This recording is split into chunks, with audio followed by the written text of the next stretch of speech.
जंगल में सुबह की पहली किरणें धरती को छू रही थी। पक्षियों की चहचहाहट के बीच सुनहरा वन पूरी तरह शांत और सुंदर दिख रहा था। जंगल के बीचों बीच ऊंचे वृक्ष पर बना था एक सुंदर महल।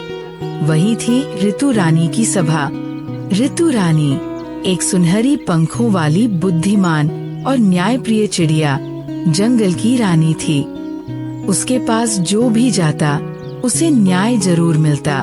उसका सबसे करीबी साथ था मिंकी, एक चुलबुली और समझदार चिड़िया जो हमेशा उसके साथ रहती थी।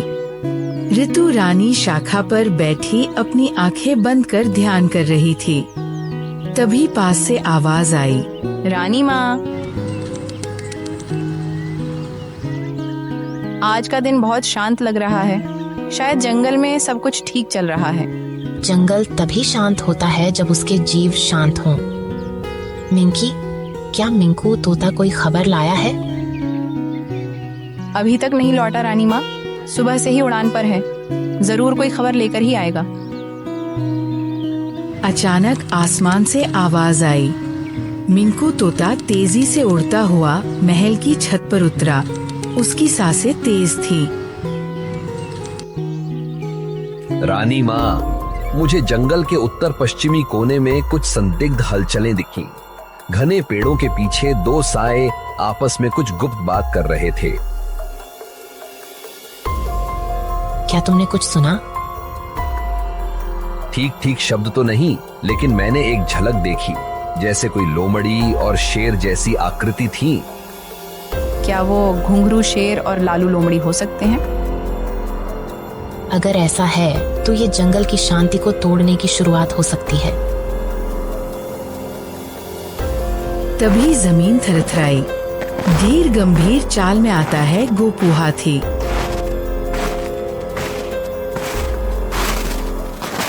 रानी माँ, मैंने भी कल रात कुछ आवाजें सुनी थी। जंगल के कोने से कुछ चीख जैसी, जैसे कोई डराया जा रहा हो।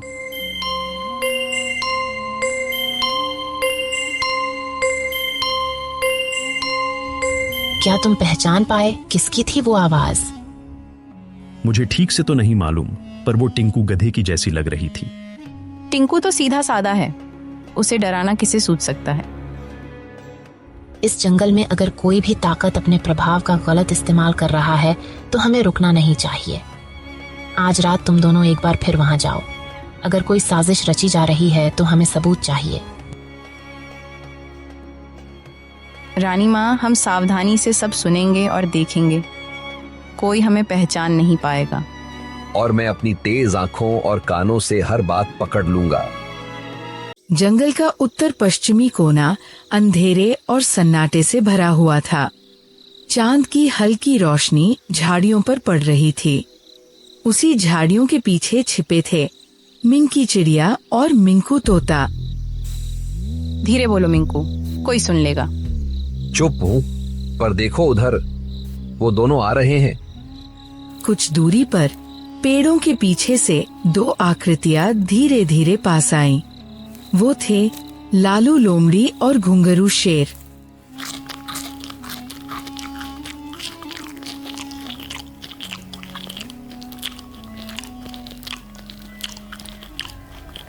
घुंघरू, अब वक्त आ गया है कि इस जंगल की रानी को हटाया जाए। ये क्या बात हुई कि एक छोटी सी चिड़िया रानी बने और हम जैसे ताकतवर जानवर उसके हुक्म माने? बिल्कुल सही। मैं तो राजा हूँ, जंगल का असली हकदार। बस अब थोड़ा इंतजार। कल की सभा में मैं सबके सामने ऋतु रानी की कमजोरी दिखाऊंगा। और अगर कोई विरोध करेगा तो हमारा साथी झपाक चीता उसके पीछे दौड़ेगा। ये देखो मिंकू, ये दोनों सच में जंगल को अपने कब्जे में लेना चाहते हैं। हमें फौरन रानी को बताना होगा। मैंने सब सुना और याद भी कर लिया। चलो जल्दी से वापस चलते हैं। वे दोनों उड़कर जंगल के मुख्य भाग की ओर लौटने लगे।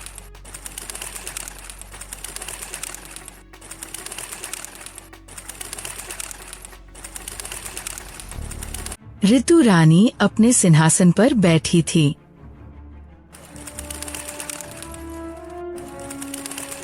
रानी माँ, हमने सब सुन लिया। लालू लोमड़ी और घुंघरू शेर दोनों मिलकर आपके खिलाफ षड्यंत्र रच रहे हैं। घुंघरू कह रहा था कि वो सभा में आपको नीचा दिखाएगा और खुद राजा बनने की घोषणा करेगा। अब समय आ गया है कि हम उनका चेहरा पूरे जंगल के सामने लाएं। गोपू हाथी को बुलाओ, आज हम पंचायत की तैयारी करेंगे। दोपहर होते होते जंगल में एक ढिंढोरा पिटा। सभी जानवरों को सूचित किया जाता है कि आज सूर्यास्त से पहले मुख्य मैदान में जंगल की विशेष पंचायत बुलाई गई है।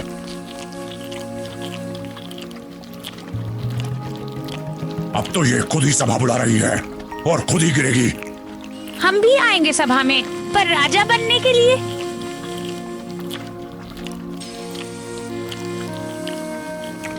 ऋतु रानी ने गोपू हाथी, मिंकी और मिंकू को साथ बुलाकर कहा, सभा में हमें शांति बनाए रखनी है, लेकिन जैसे ही घुंघरू या लालू कुछ बोले, मिंकी और मिंकू तुम सबूत पेश करना। मैं सभा की सुरक्षा देखूंगा, कोई उपद्रव नहीं होने दूंगा। सभी जानवर मैदान में जमा हो गए थे। फुलझड़ी बकरी, टिंकू गधा, चीकू खरगोश और दर्जनों पक्षीपशु ध्यान से देख रहे थे। आज कुछ जानवरों पर षड्यंत्र रचने का संदेह है। मैं चाहती हूँ कि वे स्वयं सामने आए और सफाई दें। रानी रतु, अब बहुत हो गया। तुम एक छोटी पक्षी हो और तुम रानी हो। मैं जंगल का असली राजा हूँ। और हमने जंगल के कई जानवरों से बात की है, अब बदलाव चाहिए। क्या आप सभी जानवरों को सच जानना है? हमने कल रात इन दोनों की बातें सुनी है। कैसे ये जंगल पर जबरदस्ती शासन करना चाहते हैं, कैसे ये झपाक चीता से धमकी दिलवाना चाहते हैं।